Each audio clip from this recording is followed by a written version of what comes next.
Today, what has certainly been grabbing a lot of headlines in the US in particular, and in my mind, sort of curiously, and they've been under some fire, which is the area of private credit, the asset class of investing in credit or debt, depending on the lens you look at it with, in the private world. And from what really seems to be mostly the financial media that has sort of lit this sort of fire. There's been some headline grabbing stories, to be fair, a few with true merit. And then there's others that seem to just be sort of a search for their Watergate, if you will, their big story.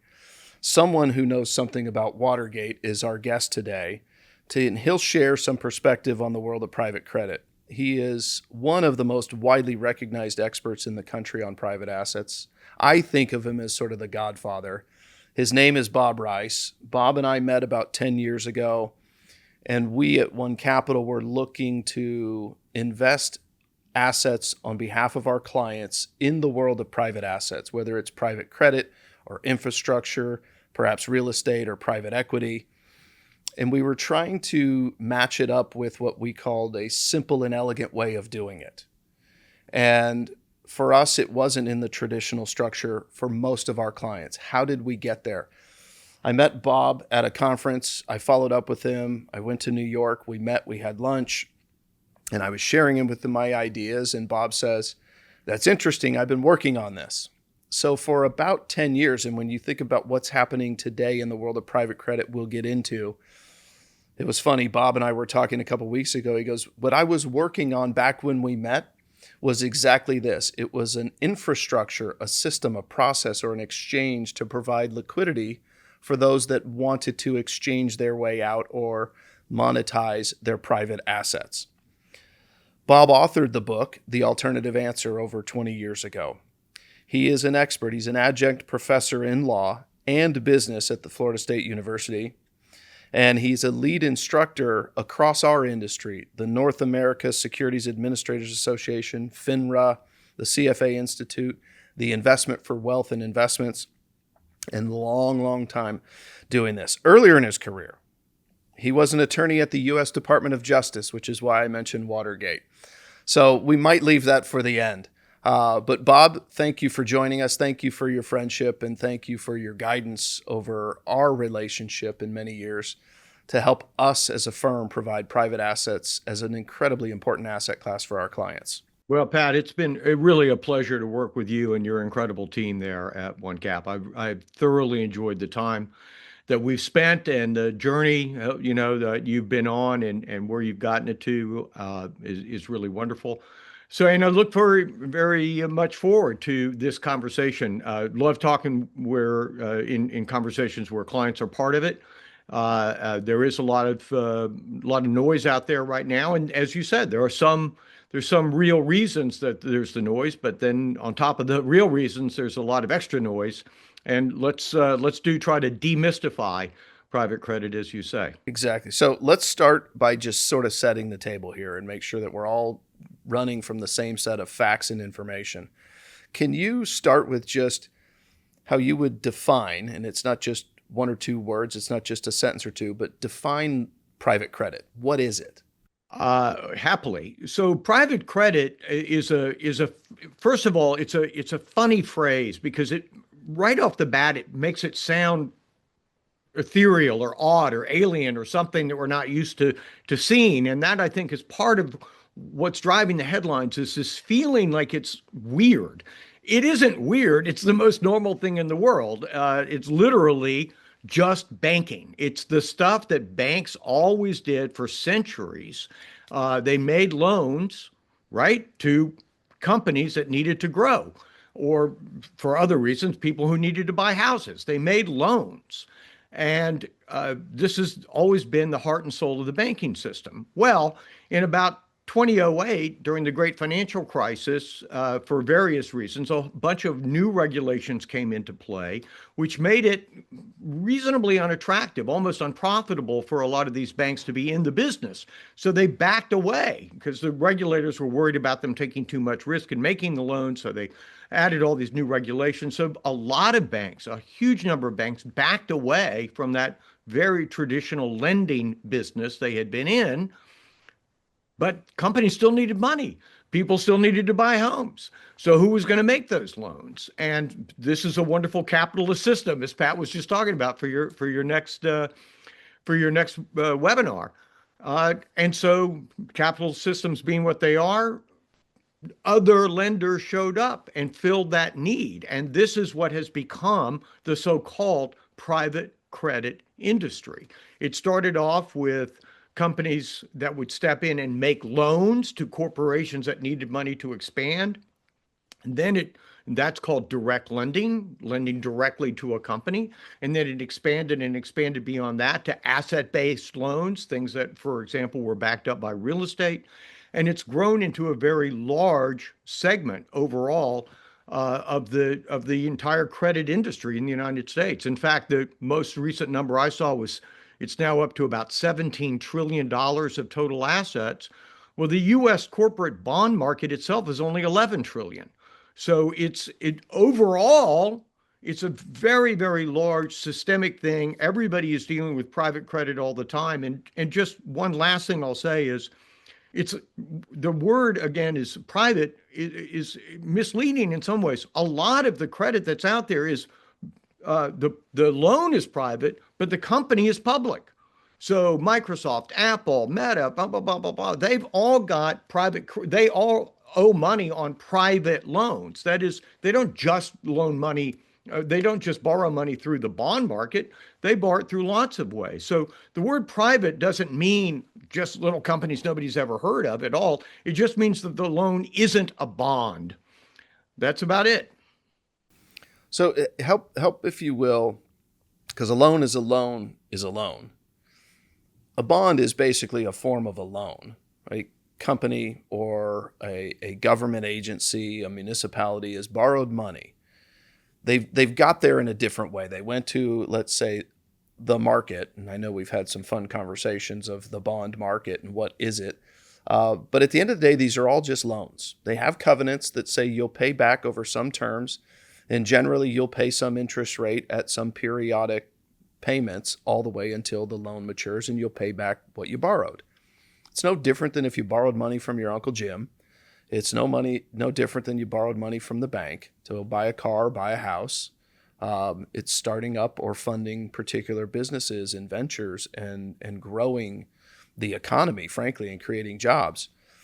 So, but just if you would give us a little bit of a better distinction between these loans and bonds, because most clients are certainly aware of fixed income as bonds.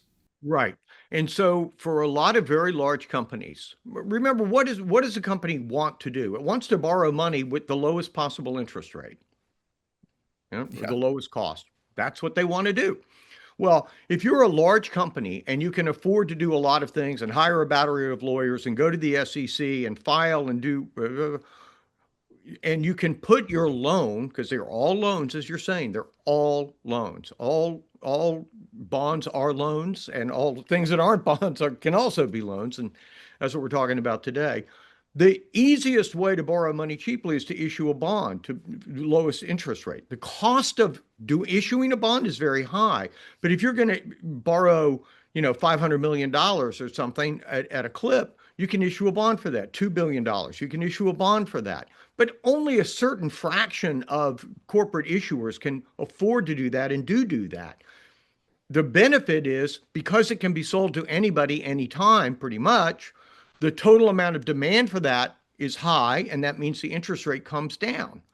But there's a trade-off to be made. I don't always want to be issuing a bond because of the cost, the expense, or maybe I'm just not the kind of company that's been around long enough to do it, even if I have good assets, because bonds are typically not secured by specific assets.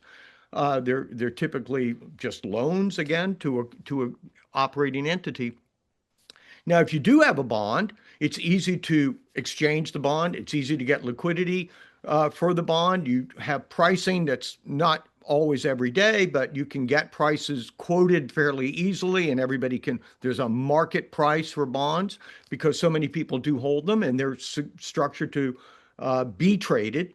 So they can be traded, and that attracts a price. The rest of the borrowing universe that's away from bonds are other kinds of loans. They don't typically, just like a mortgage doesn't reprice every day, they don't typically reprice every day. They are less liquid for sure.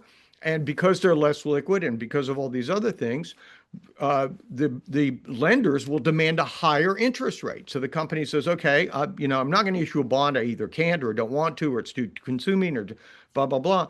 And the company winds up paying a little bit more. Well, the good news for that, if you're the lender, is the little bit more part. You tend to get higher interest rates on loans that you're making that aren't in bond format. And that's what a lot of the attraction of the industry is. There's actually a fairly significant delta difference between the interest rate you can collect on a bond on the one side and the interest rate that you can collect on a private credit instrument on the other side.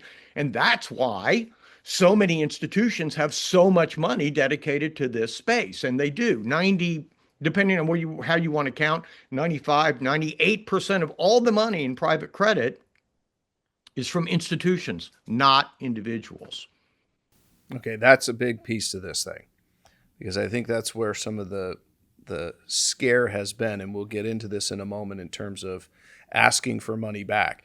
But what you described there was, if it's a bond, which in essence, let's say you loaned money to the U.S. government or the state of New York or the city of Los Angeles, et cetera, a water district, maybe a hospital bond, you have the ability to trade that bond, sell it, and get your cash back for it to move and redeploy or use or whatever way you need. That's a liquidity function where that marketplace, and I know you worked for 10 years and change to build this marketplace, didn't exist and really doesn't exist in the same format to provide that liquidity. And therefore, you might also make the argument, many would, that there is that illiquidity, the premium you get paid as a lender, because you can't just turn it into cash overnight. You could, but at a discount. So let's go into this, because you've helped us understand that really where the sources of capital are. It's mostly big institutions, sovereign wealth funds, endowments, foundations, pensions, et cetera. Insurance companies, big one. Yeah. How do private credit lenders, how do they make these loans? I mean, they come together, and I mean, are the loan covenants the same as bonds? How are these loans made? Compare it to, by the way, how banks, who used to dominate, and you mentioned this before the global financial crisis, they dominated this area of lending to private companies. Yeah, I think it's easier to start with the banking example. If you, I don't know, but I'm sure a lot of listeners here today do have a small business, or they're familiar with small businesses in their family or their friends, or they go down and you'd speak to the savings and loan officer, and the guy would ask you for the financials on your company and see whether you could support the loan with the interest payments. And it's very much the same process today in private credit, except the guy isn't sitting inside of a bank, or the loan officer, she's sitting somewhere else. She's working with a different kind of financial organization, not in a bank, but the process of applying for and getting the loans is reasonably similar, really. What's really interesting to me is everyone feels good about bank loans, but people get nervous about private credit loans. And yet, if you look at, there's a very large organization called the National Bureau of Economic Research, and it's comprised of all of the top leading independent economists in the country. And they just did a huge study on the private credit industry, just like sent it out like 3 weeks ago, maybe. And what's so ironic and very, very funny in this context is that they concluded that private credit lenders have safer business practices than do banks. Now, I'm sure that sounds like a heresy and shocking to a lot of people listening in here, but let me explain why they came to that conclusion. If you think about how a bank does business, it takes the money that a depositor, Pat Bowen, walks in there, gives him $5,000, it puts it into his checking account or a savings account or something else. What does the bank do with all that money? It lends it out. Typically, it had always lent it out. Typically, it would loan it out to a company or to make mortgages or something like that. That's great. But what it means is that you're borrowing money from your depositor short term because the depositor could show back up tomorrow and say, give me my money back, and you would have to do that. But you're using that cash to make a long-term loan. Okay. So this is Jimmy Stewart in It's a Wonderful Life. Suddenly, if all of the depositors show up at the same time because they get afraid that something's wrong and they all run to the bank to get their money back at the same time, you have a classic run on the bank. The bank can't make that payment. And that's why the FDIC insurance is so important. That's why bank runs stopped, was because of the FDIC insurance. The basic idea of borrowing money short, as we would say in the financial industry, that is for a very short period of time, like a bank deposit, and then turning around and lending it for a long period of time, you can see what the problem is there. Private credit funds, on the other hand, have just exactly the opposite. We just said that 98% of the money in this space is from institutions. Those institutions are required to give the money to the private credit fund for 10 years, usually. And they have no opportunity to get their money back out. They don't expect to get their money back out. So the private credit fund is borrowing for the long term and lending for short term, because nearly all these private credit loans are 3 or 4 year type loans. By the way, they have floating rates of interest, so you're protected if interest rates go up.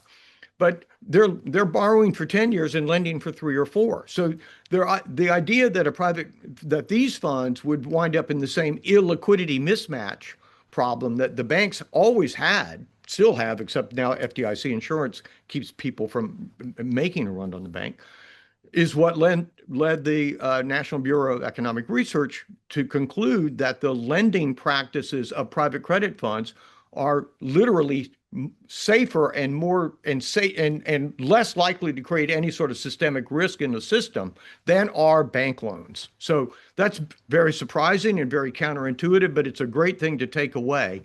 And it will get us into, in a second, how funds that are designed for individual investors differ from the way that funds are designed from institutional investors. But because we're describing institutional investors as the dominant share of the market, the way that those funds work in almost all cases is the way I just described. And the NRBER has, just put out a big paper confirming that that's a safer way of doing lending. Perfect. So the summary from that is the banks historically borrow short and lend long. If the people they borrowed money from short term want their money back, they have to give it back, but they have no access to that money because somebody else borrowed it for a 30-year term to buy a home. Right. And they've got a 30-year ability to pay it back. Yes. Whereas in the world we're talking about today of sort of demystifying what is private credit, they're in essence the private credit fund, let's say, as the manager of this pool of capital, has actually borrowed money, in essence, from big institutions primarily, with a long-term horizon on that money, and then they're turning around and lending it out to corporations, businesses, and entities on a short duration basis. Yes. And that short duration, along with the floating interest rate component to most of these loans, gives investors in them protection against rising interest rate environments, which we saw back in 2022, in fact, and it was a bit of a lifesaver for fixed income investors. Right. Okay, so one of the mechanisms or the features I get of private credit and that space, the asset class, which gets into gating, right? The word gating is now starting to get into the American vernacular. Describe gating, and so that we can get an understanding of what does gating mean. I will be happy to do so. And yes, and by the way, this is an answer that is part of an answer to a question that I see that we just got in the chat. So timing is perfect for this. So we just said, first of all, and I know that's a little bit of a long wind up to get to the headlines that you're seeing in the press today, and I'm sorry about that. But it is so important to understand the context of those headlines. If you don't understand the context, you can't make sense of the headlines. So we've been giving the context. Now let's get into some of the events that caused the headlines. We just said that institutions typically make loans private credit instead of making short-term loans off long-term borrowing. Well, the institutions that put up the money for that don't care about liquidity. Individuals care about liquidity a lot. And so what happened was that some special kinds of funds were created that give some, and I have to emphasize some, liquidity to individual investors who may need to get out uh, in a relatively short period of time. And this allows individual investors to go into this highly desirable asset class, desirable for the reasons that we've just discussed, and desirable because you get higher yields than you do on readily available, other kinds of readily available fixed income. So these funds were created to allow some pressure points to come off. And they have liquidity provisions in which the individual investors can typically take out typically 5%, not of their own money, 100% of their own money, so long as you're not exceeding a cap of 5% of the fund's overall amount of money. Normally, that allows individual investors who need money because they college tuition or medical expenses to get out within a couple of months, sometimes a month, sometimes 2 months, once a quarter, they can get out. Usually, so long as there isn't a huge rush for the gates. We'll come back to what happens when there is a huge rush to the gates in a moment. But that's the normal mechanism. The question that we got in the chat was, well, wait a minute, how does all the stuff that you're saying relate to software companies and the SaaSmageddon that occurred in March? And so let me go ahead and fast forward to give you that answer. It's pretty simple. Some of the largest funds that were designed by big name firms to appeal to individual investors, some of those funds, the biggest ones, were heavily concentrated with loans into the software industry. Now, overall, the software industry, in terms of the big sphere of private credit we talked about before, 1% of the private credit world is in software. But in these particular products, for reasons I'm happy to answer in a chat, but there are reasons that these particular funds, because of when they were formed and how they were trying to get big very quickly, wound up making a lot of loans into the software industry. So they were overexposed, I would say. They weren't adequately diversified, in my personal opinion, just me. And they had a lot of exposure to this one sector of the market.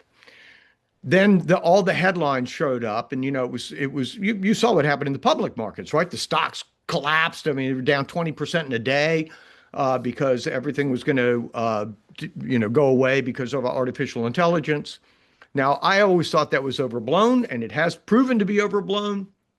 I thought it was kind of crazy, but there was a little bit of a panic. And so people who had allocated money into these particular funds that had been designed for individuals, but in my opinion, were overly exposed to software stocks. So wait a minute, I want to get out. I have all this exposure to software stocks.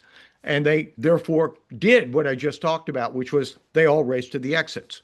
Now, there was some rational reason behind all of that. We just discussed what that was. But the real issue for me, Pat, is that, and I don't mean to implicate other people in your industry, but a lot of advisors simply don't understand how to use these things and where they fit in a portfolio. They saw the higher returns, and that's all they really thought about. They didn't think about how liquidity usually works, how it can sometimes take more than a quarter. Sometimes the gates will come up, and it might take 2 or 3 or even 4 quarters to get all your money out. You'll get a big chunk up front, then you'll get the rest over a period of time.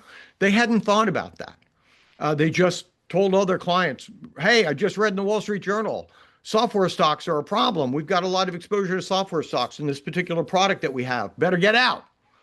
And that's not the appropriate response in this kind of situation.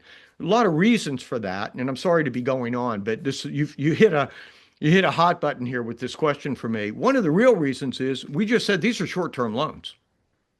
We're not talking about whether some of these software companies are going to exist 10 or 15 years from now, what their terminal value might be 10 or 15. We're talking about, are they going to be able to cover their interest expense over the next 3, 4 years?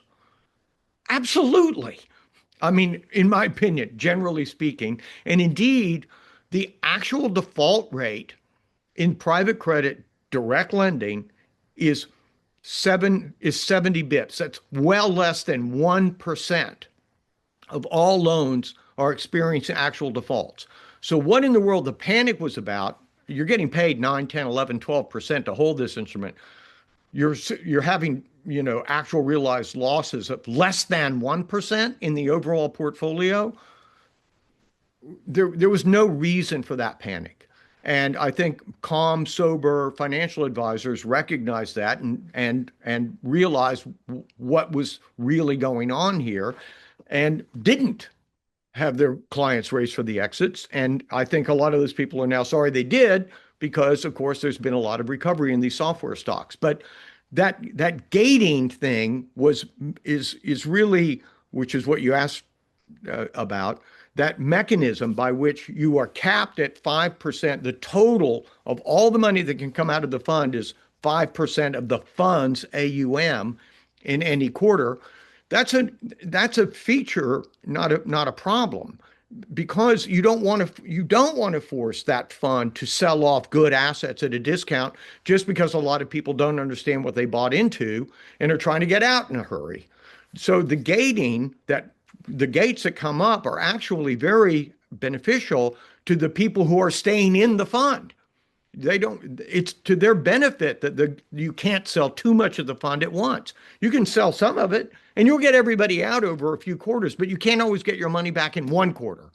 And that fact that you couldn't get it all out in one quarter is what the press started to misconstrue and started saying, oh, that must mean there are all these problems in the portfolio because you can't get out. No, it wasn't designed for getting out in a day.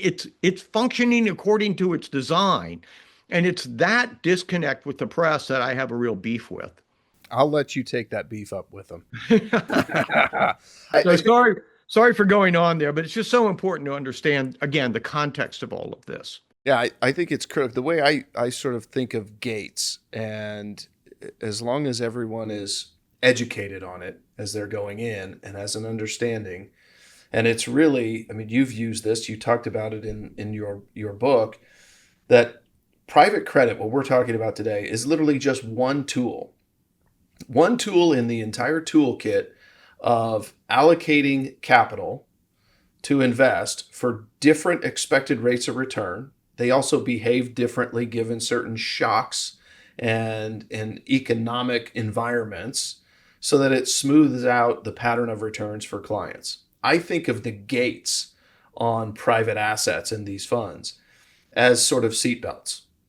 Like when you get a little nervous and you're thinking, maybe I ought to get off this ride or get out of here, that seatbelt is designed. You can't get out. It's built to keep you in your seat, to get you through that sort of turbulent period. And the turbulence we have today seems largely manifested in itself with a little bit of steamrolling from some of the financial media that, to be fair, there were some bad eggs in there.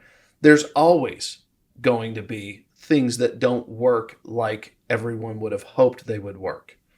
But that's just a small percentage of them. Like you mentioned, the default rate is less than 1%. I mean, I think the default rate in private credit back in the global financial crisis went up to about 6, 7, 8%. But the recovery rate, meaning they were temporarily, let's call it, in default. They didn't make interest payments for some short period of time. But they worked with their private credit lender.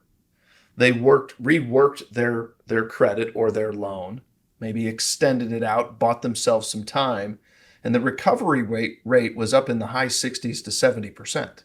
So when you do the math on the default, even if it peaked up at 8% in the global financial crisis, but 70% recovery, that's about 5.5%. You only had about 3.5% default overall.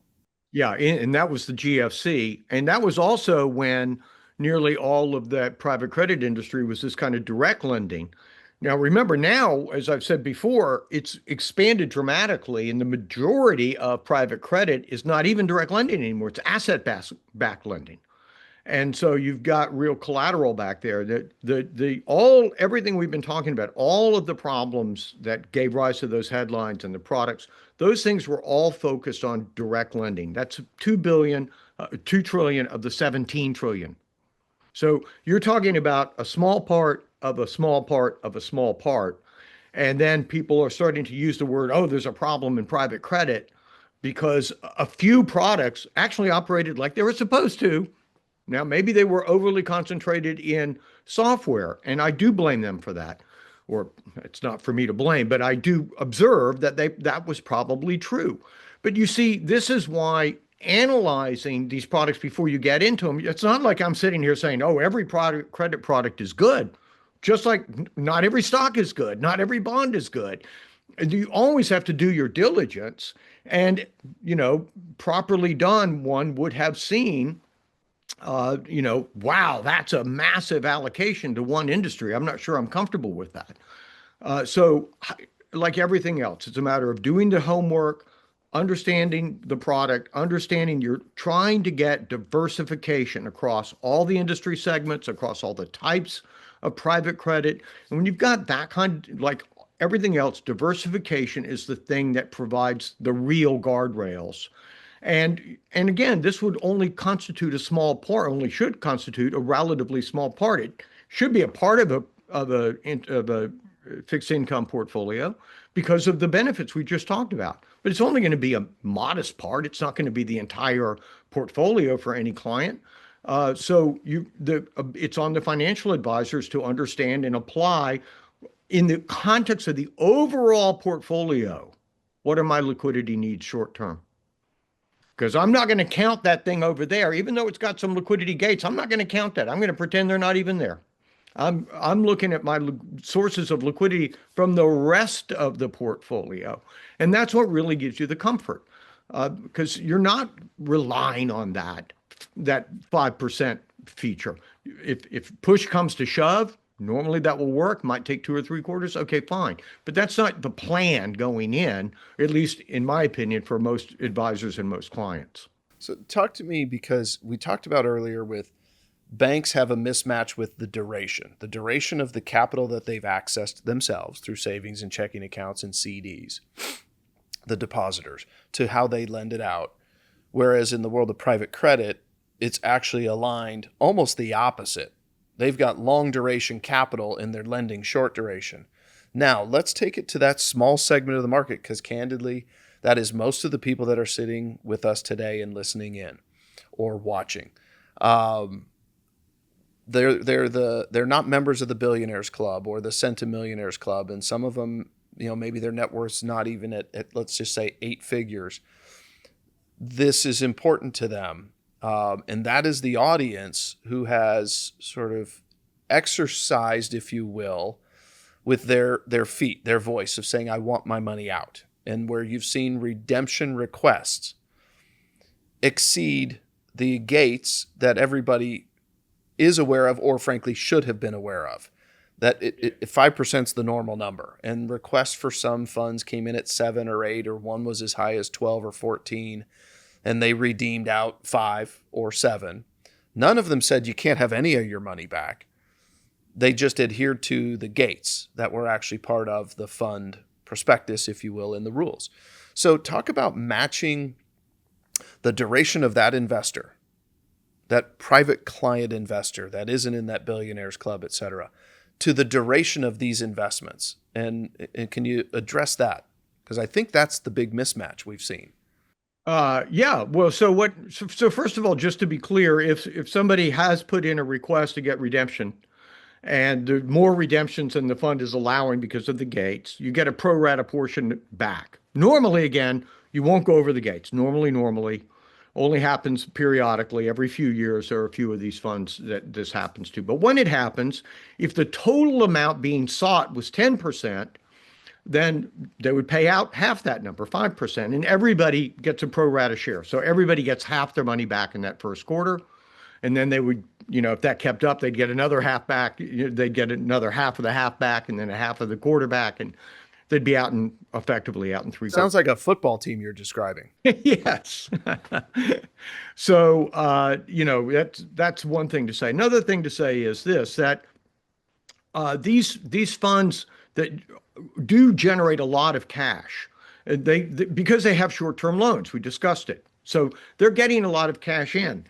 The funny thing is, could they redeem more than 5%? Could change the gate and go up to 15% in a quarter or 20%? They have the cash usually to do that, but that's not what the majority of investors that invested in the fund are looking for them to do.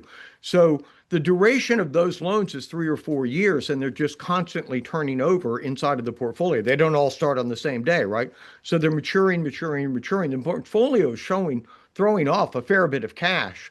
And this is why you don't have an infinite run to be able to get out. You almost always be able to get out. I think the longest one I've ever seen in 25 years is 5 quarters, but that happened once.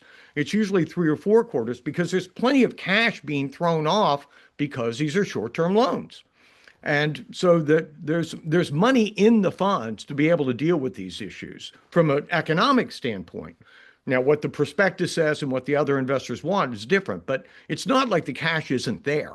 Yeah. So if you think inside, let's say we x-rayed into one of these funds of private loans, there is a series of loans. Let's just say for now, there's 100 of them with a continuum every month, if you will, of loans maturing, being paid back the principal along with the final interest payment. And then they can redeploy that capital or they can meet redemption requests.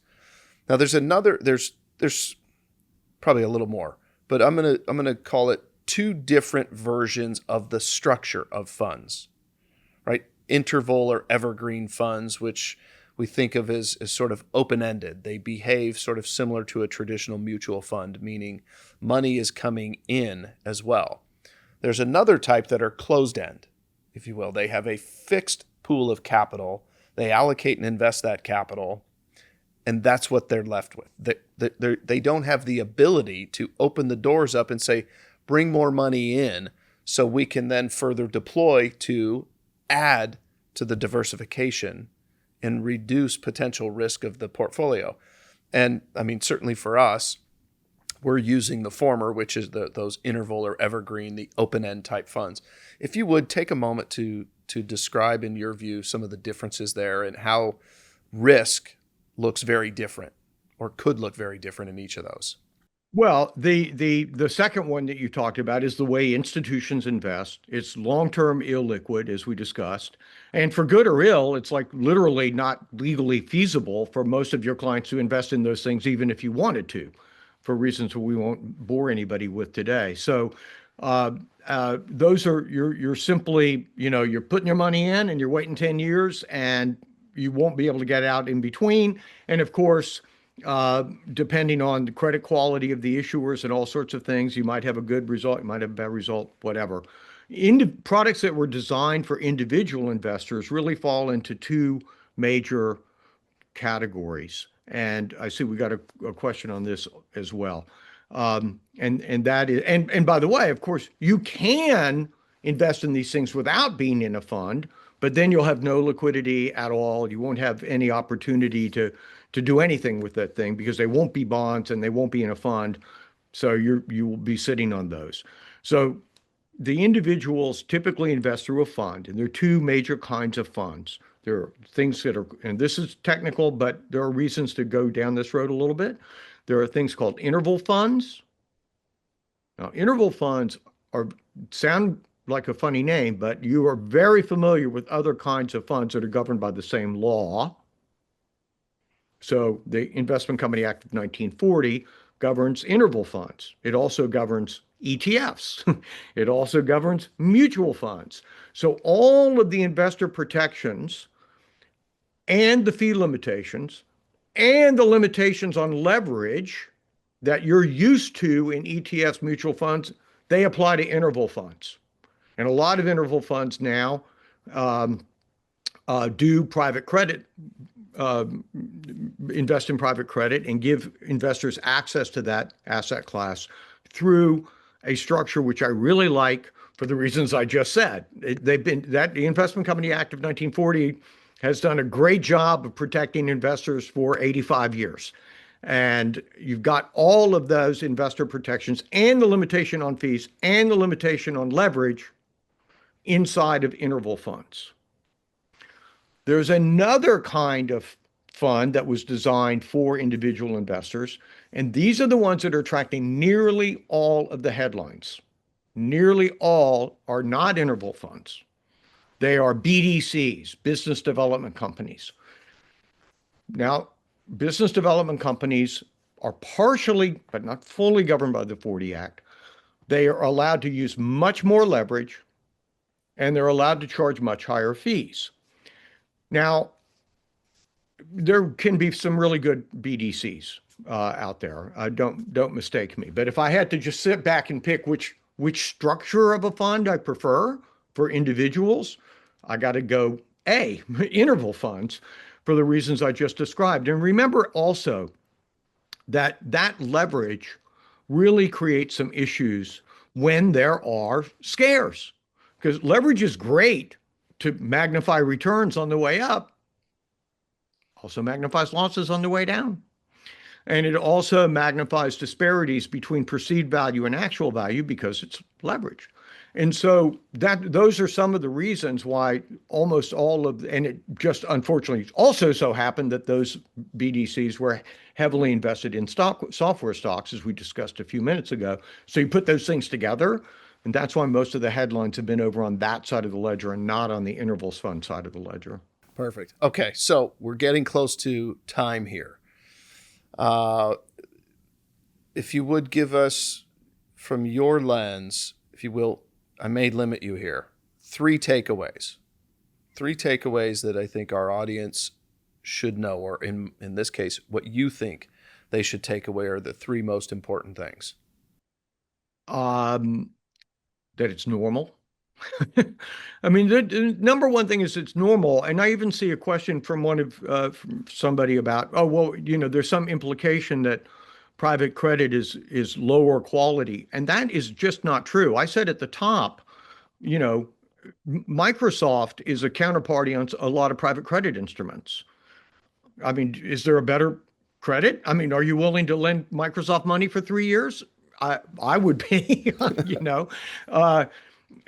and look, there are, just like there are in the bond market, there are higher quality names and lower quality names. And you can't characterize you can't use one simple expression, private credit, and describe this vast spectrum of kinds of loans, kinds of borrowers, kinds of credit quality. That's what the fund manager you're investing behind, that's their job. That's what they do. They are looking at all of the universe and they're picking the best ones depending on what the goals of that fund are. And this world, this news cycle we've gotten into where everything is a bullet and everything is a handle, and private credit is now, supposed to, you've got to be more selective in how you think about it and realize there are lots of options. There are better managers, there are worse managers, there are better performing funds, there are worse performing funds. Just like there are in everything. That's why the diligence matters. But the underlying asset class is absolutely normal. Number one. Number two, I love the fact in this environment that these things tend to be floating rate and short term. That's the perfect kind of thing to be in when you're in a period of great uncertainty and you don't know whether inflation, and it may well be that inflation is going to tick up higher than people thought because of some of the geopolitical events that we're witnessing right now. So the idea that you can be picking up yield in short-term instruments is really attractive, in short-term floating rate instruments, so that you're riding the wave. If interest rates go up, that's great. And the third big takeaway for me is there's just a big difference between how much money you can make in these loans versus how much money you can make in things that are, easy to buy. I mean, you're sure treasuries are safer. They're paying 4%. You can invest in these kinds of funds and be earning 9, 10, 11, 12%. And if you're picking a good manager who knows how to underwrite the loans, which is what they do, I mean, they are going in and looking at all of the loans and choosing the best ones and choosing the structure, the borrowers that they think are going to pay back. And they're doing all that work, just like the banks used to do, but now it's being done elsewhere in other kinds of financial institutions. If that's all going on, and I can pick up, half a dozen points of interest on a piece of paper, which is only, again, a relatively small part of my overall investment portfolio, but, everything has a job in the portfolio. It's why you've got diversified portfolios. Everything is trying to do a different thing. This doesn't have as much liquidity, but it's got a lot more return. And so this is the judgment that goes into making these portfolios great portfolios. And it's the judgment that the press doesn't appreciate or respect when they're writing these stories. Yeah, I think that, and I appreciate that very last point in particular, which is this asset class, private credit, that we are using and we are accessing. We did it to go and grab a tool we needed to solve for a need for our clients, which is some additional return and something that behaves differently in the short run than the other things in their portfolio, from public equity to the fixed income, taxable or municipal bonds, to their global equity portfolio, et cetera, different than private equity, that this tool served a purpose, and it serves that purpose. And it's when you allocate across an entire portfolio, some of the money in that portfolio has a longer duration to it. And that's where we pull from to allocate to this private credit asset class, knowing that money's not going to be needed in the next 1 year, 2 year, 3 year, 4, 5, 6, 7 year. This is longer term money. So, okay, with that, Bob, we're up against the clock. So I just want to acknowledge a few people. I want to certainly thank our team here that has put this together and put the production together and did all the work behind the scenes to make sure that the cameras work and the lights work and technology works. So show appreciation to the team here at One Capital who worked very hard to bring it together. My friend, what I'll call also as a bit of a mentor to me, Bob Rice, thank you very much for joining us for today. For all of our guests today, thank you very much for taking time out of your day, spending 45, 50 minutes with us. I know and trust, hope you feel the same way. You learned something today, got some good information, got some perspective, and a bit of demystifying of what you might be reading or hearing about on TV, other podcasts, etc., or the headlines in the newspapers. And then, so thank you very much for joining us. I'll remind you again, June 30, that's our next event.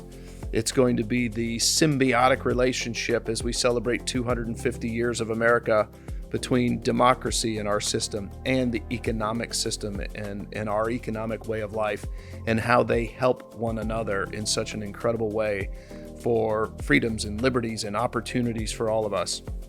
That's June 30th at 9 a.m. Our guest will be John Ellis. So thank you all very much, and we'll say goodbye for now. We'll see you at the end of June. Thanks, everybody.